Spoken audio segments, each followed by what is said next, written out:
Hope so that you all are just doing well at your home. And in the sequence of English class, as we everyone just knows that कि हमारे पास जो अभी topic चल रहा है वो pronoun का चल रहा है. फाइन, अपने पास जो टॉपिक प्रोनाउन का चल रहा है तो उसमें हम लोग क्या करेंगे, हम लोग आज से सर कुछ इसके top and basic rules for the pronoun, यानी प्रोनाउन को सर हम लोग अब समझेंगे सर रूल्स के थ्रू. ठीक है, जितनी भी चीजें हमने अभी प्रोनाउंस में कर ली है और जो अब बचा हुआ है sir, so through the rule we will understand the concept first. ठीक है, अब चलिए सबसे पहले तो हम स्टार्ट करेंगे सर एक basic syntax for the sentence. मतलब क्या लिखा हुआ है सर, ये सब्जेक्ट हो गया और ये वर्ब हो गया और ये ऑब्जेक्ट हो गया. ठीक है, अब ये सब्जेक्ट वर्ब ऑब्जेक्ट आपको मैंने ये इसलिए लिखा है कि थोड़ा सा आप रिकॉल कर लो, पिछली बातों को थोड़ा सा आप क्या करो उसे याद कर लो आप. ठीक है, अब क्वेश्चन में जो हमारा रूल नंबर फर्स्ट आएगा तो वो रूल नंबर फर्स्ट हमारा क्या कहता है सर, रूल नंबर फर्स्ट हमारा कहता क्या है, रूल नंबर फर्स्ट हमारा कहता है सर वर्ब, हर एक सेंटेंस में एक वर्ब होता है कि नहीं होता है सर. वर्ब के यदि पहले और सर वर्ब के बाद, ध्यान देना सर, वर्ब के पहले या तो वर्ब के बाद, यदि वर्ब के पहले प्रोनाउन यूज होगा, ध्यान देना, यदि वर्ब के पहले प्रोनाउन यूज होगा और सर वर्ब के बाद प्रोनाउन यूज होगा, तो सर ये इंपॉर्टेंट है सर कि सर किस केस में यूज होगा प्रोनाउन. ठीक है, अब ध्यान देना, यदि वर्ब के पहले प्रोनाउन यूज हो रहा है तो सर वो हमेशा सर सब्जेक्टिव केस में यूज होगा. किस में होगा सर, सब्जेक्टिव केस में यूज होगा. ठीक है, अब वही सेम चीज मैं बात करूं, यदि वर्ब के बाद यूज हो रहा है तो सर ऑब्जेक्टिव केस में यूज होगा. ठीक है, तो रूल नंबर पहला अपना क्या कहता है sir, rule number first says that, sir पहला नियम प्रोनाउन का कहता है कि यदि वर्ब के पहले प्रोनाउन आपने यूज किया है तो सर सब्जेक्टिव केस में लिखना पड़ेगा, और यदि वर्ब के बाद प्रोनाउन को यूज किया है तो ऑब्जेक्टिव केस में लिखना पड़ेगा. ठीक है, अब कुछ एक दो एग्जाम्पल के थ्रू अपन इस रूल को क्लियर कर लेते हैं. ठीक है, ये तो बहुत ही बेसिक सा रूल है प्रोनाउन का, तो ये तो आपको पहले से बट एज अ रूल पता नहीं रहा होगा, लेकिन आप इसे सेंटेंस में लिखते रहोगे तो कंफर्म ही चीजें आपको पता रही होगी. अब जैसे ध्यान देना कि यदि मैं लिखता हूं आई कॉल यू, ठीक है, आई कॉल यू, फिर मैंने बोल दिया दे स्पीक टू मी. ठीक है, दूसरा मैंने लिख दिया ही कॉल्स टू देम.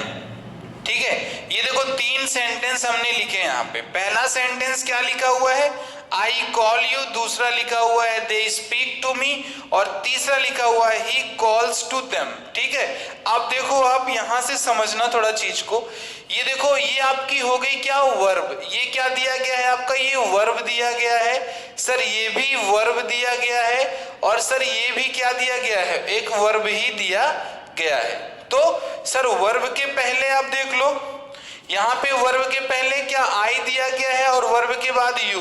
अब ध्यान देना कि सर यू का सब्जेक्टिव केस भी सर यू ही बनता है, और सर ऑब्जेक्टिव केस भी क्या बनता है सर, यू ही बनता है. सब्जेक्टिव और ऑब्जेक्टिव दोनों इसका यू ही बनता है. अब एट द सेम टाइम यदि हम लोग यहाँ पे देखें, जो अपना ये वर्ब दिया गया है स्पीक, ये वर्ब है, वर्ब के पहले आप देख लो प्रोनाउन कैसी कंडीशन में यूज हुआ है सर, एक सब्जेक्ट की तरह यूज हुआ है, यानी दे सब्जेक्टिव केस में. अब वहीं वर्ब के बाद यदि प्रोनाउन कहीं पर यूज हुआ है तो आप देख सकते हो कौन से केस में यूज हुआ है सर, ऑब्जेक्टिव केस में यूज हुआ है. किस केस में यूज हुआ है, ऑब्जेक्टिव केस में यूज हुआ है. सेम यहां पर भी आप देखो तो ये कॉल्स लिखा हुआ है, क्या लिखा हुआ है, कॉल्स लिखा हुआ है, और ये कॉल्स जो लिखा है आपका, तो यहाँ पे इसके अकॉर्डिंग आप देख सकते हो कि ये कॉल्स के बाद क्या दिया गया है, कॉल्स के बाद दिया गया है आपका ऑब्जेक्ट. देखो कॉल्स के बाद यहाँ पे ऑब्जेक्टिव केस दिया गया है, क्या दिया गया है, एक ऑब्जेक्टिव केस दिया गया है. ठीक है, अब इस चीज को अपन कंफर्म कर लेते हैं। और ये सर देखो कॉल्स क्या है, कॉल्स आपका वर्ब हो गया, ठीक है, कॉल्स ये वर्ब हो गया सर। कॉल्स के पहले सर सब्जेक्टिव केस में, और सर ये कॉल्स के बाद सर ऑब्जेक्टिव केस, ठीक है। तो ये चीज अपने को प्रोनाउन में जो पहला रूल था अपना ये कहता है, ठीक है। अभी हम लोग रूल नंबर सेकेंड देखेंगे। क्या देखेंगे? रूल नंबर सेकेंड क्या कहता है सर, यानी सर रूल नंबर सेकेंड क्या कहता है। चलिए, वेरी गुड। अब थोड़ा सा रूल नंबर सेकेंड क्या कहता है कि अपन इसको पहले तो इसके कुछ क्वेश्चंस लिख लेते हैं। Through the question we will make the rules, ठीक है। अब जैसे मैंने पहला सेंटेंस लिख दिया, suppose that if I write here Ram and I speak for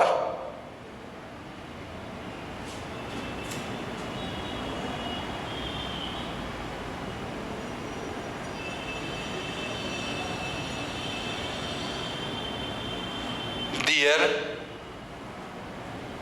country, ठीक है। चलो लिख दिया, फाइन। और दूसरा सेंटेंस मैं लिख रहा हूं ही एंड सी। क्या लिख दिया मैंने? He and C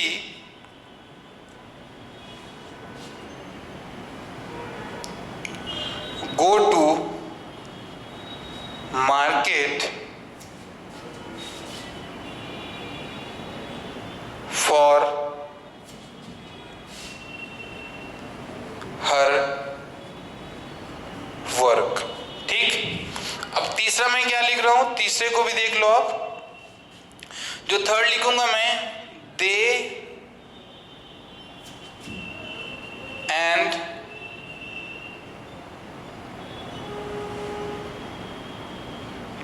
and you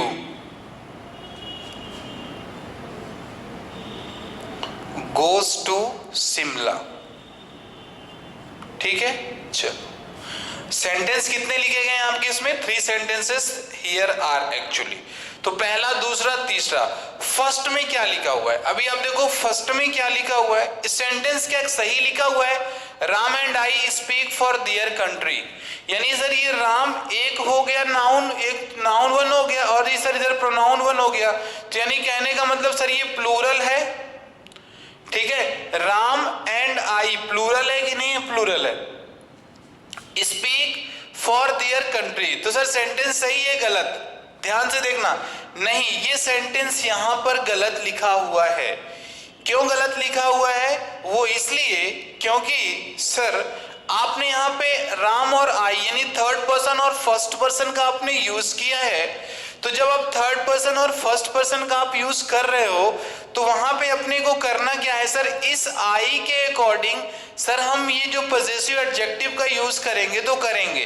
अब देखो आई का प्लूरल क्या बनता है? आई का प्लूरल बनता है वी, तो और वी का पॉजेसिव केस क्या बनता है? बनता है अवर बनता है। तो ये इसलिए कट जाएगा यहां से और यहां पे क्या हो जाएगा? अवर हो जाएगा। तो देयर के प्लेस में क्या हो जाएगा? अवर हो जाएगा। ये जहां पे देयर लिखा था वहां पे आप इसे अवर लिख दो। क्या लिखोगे आप? Our country. Ram and I speak for our country, ठीक है। यानी राम और मैं बोलते हैं अपनी कंट्री या हमारे कंट्री के लिए। यदि देयर कर देता तो सर देयर मतलब समझ रहे हो क्या? उनके मतलब सर थोड़ा सा अपना कॉन्सेप्ट यहाँ पे क्या होता सर? मिसअंडरस्टूड होता, ठीक है। तो ये इस केस को आपने देखा पॉजेसिव केस कैसा यूज हुआ। अब यहाँ पे लिखा हुआ है ही और सी। क्या लिखा हुआ है? ही और सी लिखा हुआ है।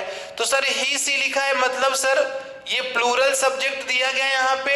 ही और सी एंड से देखो कनेक्टेड है ना, दो प्रोनाउन, तो प्लूरल कंसीडर हुआ आपका।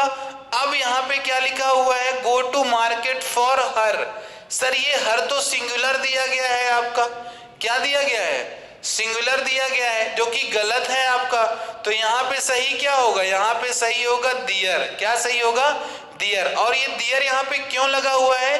क्योंकि सर हमने यहाँ पे सब्जेक्ट ही और सी का यूज किया है, तो अब ये थर्ड पर्सन प्लूरल बन गया है। क्या बन गया है? थर्ड पर्सन प्लूरल नंबर का प्रोनाउन बन गया है। जब ये थर्ड पर्सन प्लूरल नंबर का प्रोनाउन बन गया है तो सर जो इसका पॉजिटिव केस में यूज होगा वो भी थर्ड पर्सन का प्लूरल नंबर का ही यूज होगा, सर थर्ड पर्सन का सिंगुलर नंबर का यूज नहीं होगा। ठीक है, तो अब आप इस रूल को लिखें, आप जो मैं बोलना चाह रहा हूं लिखिए आप रूल को। ठीक है, आप रूल लिखो। अब रूल में क्या दिया गया सर, यदि दो प्रोनाउन, ध्यान देना, ठीक है ना सर, या तो नाउन 1 एंड नाउन 2, ये N1 N2 मतलब noun 1 noun 2, pronoun 1 and noun, ठीक है, या सर P1 एंड P2, ठीक, यदि इतने केस आपके दिए हुए हैं, ठीक है ना, और ये किससे कनेक्टेड है सर, ये कंजंक्शन एंड से कनेक्टेड है। किससे कनेक्टेड है? कंजंक्शन एंड से कनेक्टेड है, ठीक है ना। यानी सर ये दो सब्जेक्ट, यदि दो सिंगुलर सब्जेक्ट सर, या दो सिंगुलर सब्जेक्ट या एक सिंगुलर और एक प्लूरल किससे, एंड से यदि कनेक्टेड है तो इनके बाद जो वर्ब आएगी या सर जो आपका केस आएगा यानी पॉजिटिव केस आएगा वो हमेशा किसमें होगा सर, वर्ब भी प्लूरल होगी, पॉजिटिव केस भी किसका होगा, प्लूरल का होगा, ठीक है ना। तो ये चीज आप यहाँ पे इसको कंफर्म रखें कि सर यदि नाउन दो दिए गए हैं या तो प्रोनाउन दो दिए गए हैं या नाउन और प्रोनाउन दोनों एंड से कनेक्टेड हैं तो क्या होगा, वही चीज तो देखो मैंने वहां पे लिखा था ना, ही एंड सी, तो जैसे ये मैंने लिख दिया, अब यहाँ पे लिखा हुआ है ही एंड सी, एंड से कनेक्टेड है प्रोनाउन 1 और प्रोनाउन 2, तो आने वाली वर्ब क्या होगी, गो होगी कि गोज होगी, बताओ, गोज गलत, गो सही होगी ना, तो ही एंड सी गो हो गया। तो ये इस प्रकार से जो मैंने आपको बताया कि नाउन 1 और नाउन 2 दिए गए, यदि एंड से कनेक्टेड हैं तो आप क्या करोगे सर, एक वर्ब प्लूरल लोगे और जो पॉजिटिव केस आएगा सर वो भी पॉजिटिव केस भी कैसा आएगा, प्लूरल का ही केस आएगा, ठीक है। So now again we have sir type 3, जो हमारा रूल नंबर तीसरा है सर वो अपने पास अभी आने वाला है, ठीक। अभी देखो आप बहुत ध्यान से देखना, सर ने अभी आपको क्या बताया, सर ने बताया आपको कि सर एंड से जुड़े हों प्रोनाउन 1 या तो प्रोनाउन 2, नाउन 1 एंड नाउन 2, और सर ऐसे ही कुछ भी आपका जो है, यानी सर ये दो सब्जेक्ट दिए गए हैं और एंड से जुड़े हुए हैं, तो आप क्या करोगे, वर्ब हमेशा प्लूरल लेते हो आप, और जो पॉजिटिव केस होता है वो भी कैसा होता है, प्लूरल होता है। लेकिन सर क्वेश्चन ये उठता है कि यदि सर हम यहीं पे इन दोनों सब्जेक्ट के पहले ईच या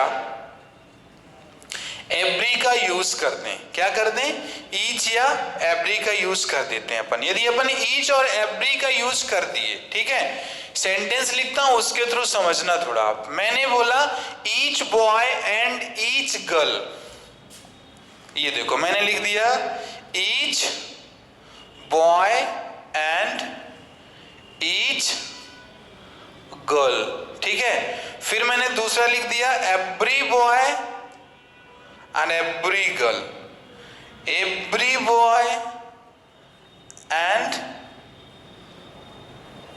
एवरी गर्ल, ठीक है। चलो अब इसके थ्रू समझते हैं, देखो ध्यान से देखना कि सर यहाँ पे ये बॉय और यहाँ पे सर क्या लिखा है, गर्ल लिखा हुआ है। अभी थोड़ा ईच को नहीं देखना आप लोग, ठीक है। तो ये देखो बॉय और गर्ल किससे कनेक्टेड है, एंड से कनेक्टेड है, लेकिन सर थोड़ा सा चेंज आया हुआ है, सर ईच लग गया है दोनों के केस में, ठीक है ना। एक जो आपके दोनों है ना, ये इनके केस में क्या लग गया है, ईच लग गया है। अब ऐसे बॉय लिखा हुआ है यहाँ पे और यहाँ पे क्या लिखा हुआ है, गर्ल लिखा हुआ है, एंड से तो कनेक्टेड है, बट सर बॉय के पहले एवरी लिखा हुआ और गर्ल्स के पहले भी क्या लिखा हुआ है, एवरी लिखा हुआ है, ठीक है। तो अब इस चीज को अपने को समझना क्या है कि सर यदि दो नाउन दिए गए हैं और दोनों नाउन एंड से कनेक्टेड हैं, मतलब सर अब अपने पास ये नाउन 1 हो गया और ये नाउन 2 हो गया, एंड से सर कनेक्टेड है, लेकिन एंड से कनेक्टेड होने के बावजूद यदि वो सर किससे सर, ईच या एवरी दोनों नाउन के पहले लगे हुए हैं, सर जो दो नाउन है आपके वो एंड से कनेक्टेड है, नो डाउट, ठीक है, अच्छी बात है। बट सर यदि उन नाउन्स के पहले ईच या एवरी लगा हुआ है तो उसके बाद जो वर्ब आएगा वो कैसा आएगा सर, सिंगुलर आएगा। कैसा आएगा, सिंगुलर आएगा, ठीक है, ध्यान देना। एक तो ये हुआ, ठीक है, वर्ब कैसा आएगा, सिंगुलर आएगा। अभी सेंटेंस के थ्रू भी I will make you understand, ठीक है। अभी देखो मैं दूसरा लिखता हूं, एवरी बॉयज। सपोज मैंने लिख दिया एवरी बॉयज, ठीक है। अब उसमें क्या करोगे आप, इसको भी बताना आप।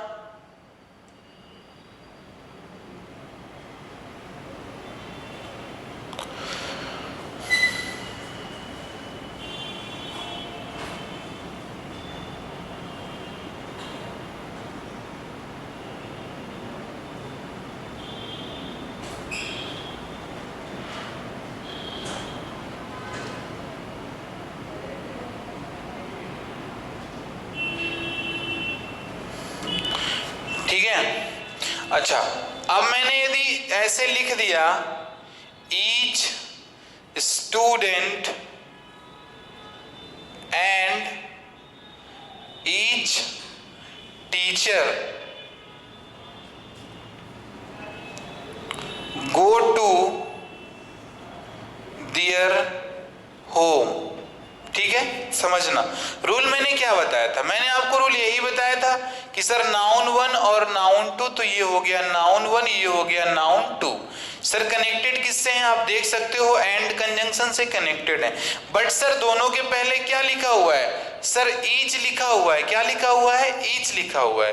तो सर जब ईच लिखा हुआ, सर भले ही आपके दो नाउन है लेकिन ईच दिया गया है, तो सर जो वर्ब होगी ना वो वर्ब कैसी होगी, हमेशा सिंगुलर वर्ब होगी। क्या होगी, वर्ब सिंगुलर होगी। यदि सर वर्ब सिंगुलर है तो मतलब कहने का मीनिंग सब्जेक्ट भी सिंगुलर होगा। तो जब सब्जेक्ट सिंगुलर है सर तो ये भी गलत हो जाएगा, और इसके केस में सही क्या होगा सर, यहाँ पे हो जाएगा हिज होम हो जाएगा। क्या हो जाएगा, हिज होम हो जाएगा। समझ में आया कि नहीं। देखो रूल है, रूल की प्रैक्टिस करो आप तो समझ में बहुत अच्छे तरीके से आएगा। बाकी एग्जाम में आपसे आई भी होते ही सीट में कुछ आपसे क्वेश्चंस नहीं बन रहे हैं, neither they will ask that कि पॉजेसिव प्रोनाउंस क्या होते हैं और इंडेफिनिट प्रोनाउंस क्या होते हैं। They will write the question like this, और वो आपसे कहेंगे just find out the errors here, ठीक है। वो आपसे एरर्स की प्रतीक्षा करेंगे, ठीक है, कि आप हमें एरर्स बताइए। क्लियर, एरर्स किस में है। तो ये नहीं, कहने का मीनिंग क्या कि सर यदि नाउन वन और नाउन टू एंड से कनेक्टेड हैं और सर दोनों नाउन के पहले या तो ईच या एवरी लिखा हुआ है, ठीक है ना, ये तो ईच या तो एवरी लिखा हुआ है, तो आप क्या करोगे सर, आप वर्ब हमेशा सिंगुलर का यूज करोगे, और जो पॉजिटिव केस होगा वो भी आपका क्या होगा, third person singular number masculine gender का होने वाला है, ठीक है ना। इस चीज को आप सभी कंफर्म रखो, इसके थ्रू इस चीज को अंडरस्टैंड कर लो आप, ठीक है। चलो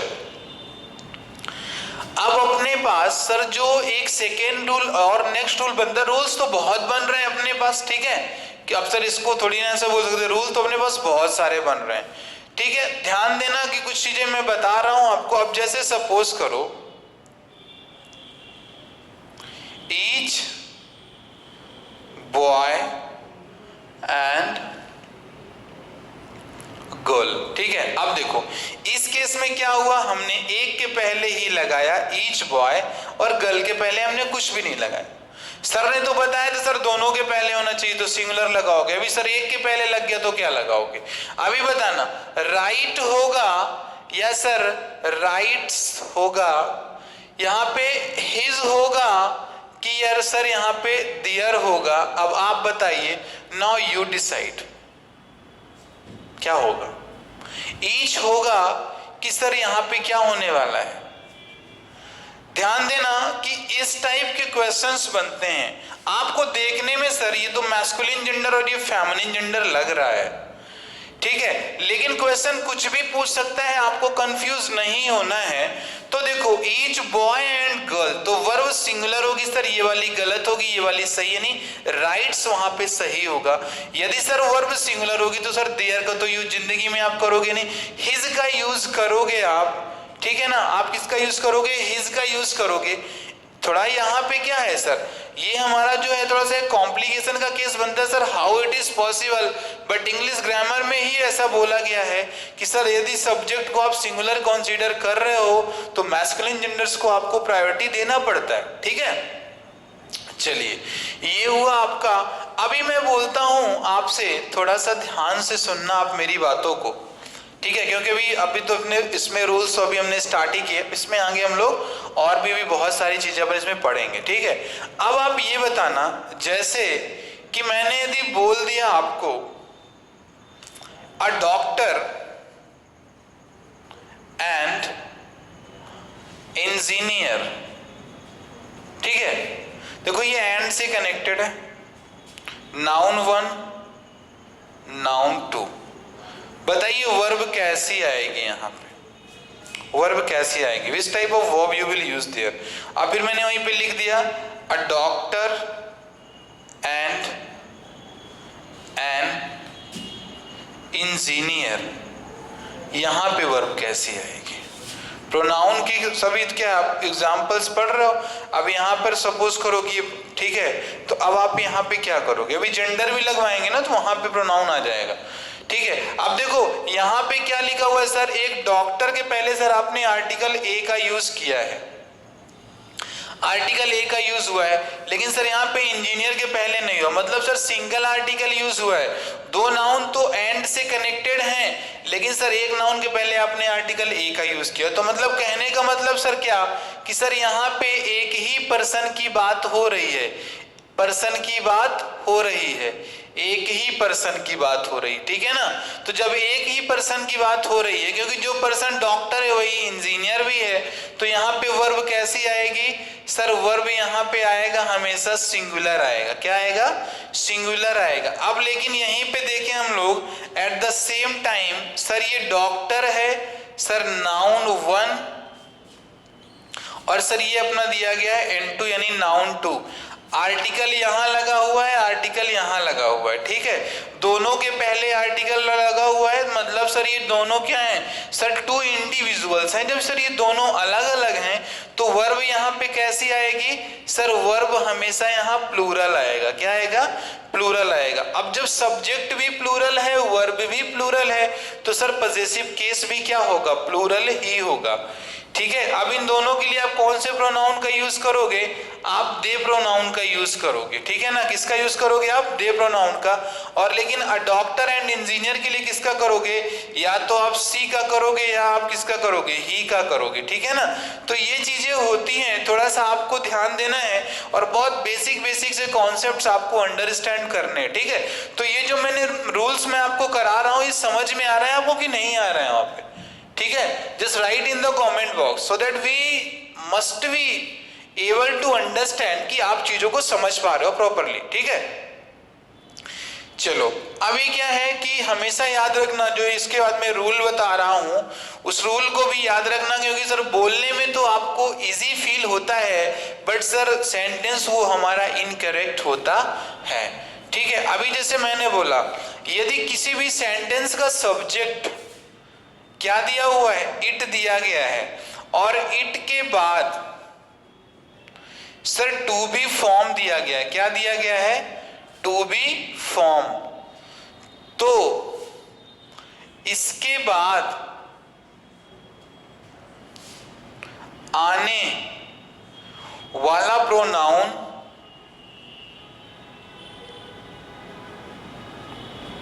हमेशा सब्जेक्टिव केस में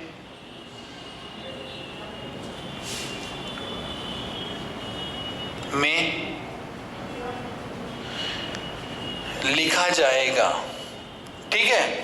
कहने का मतलब क्या कि इट के बाद यदि टू बी, यानी टू बी का मतलब समझते होगे आप, क्या दिया गया है, is am are was were दिया गया है, क्या दिया गया है, इज एम आर वॉज या वर दिया गया है, ठीक है, कुछ भी दिया गया है।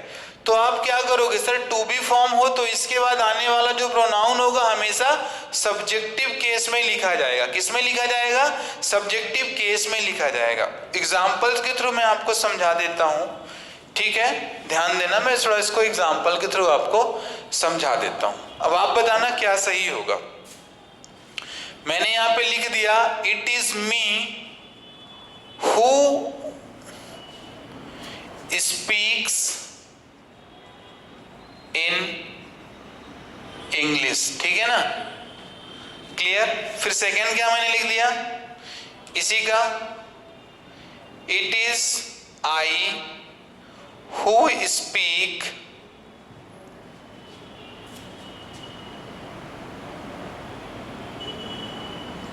इन इंग्लिश, ठीक है। अब देखो सेंटेंस में देखो आपकी कहां पर प्रॉब्लम है।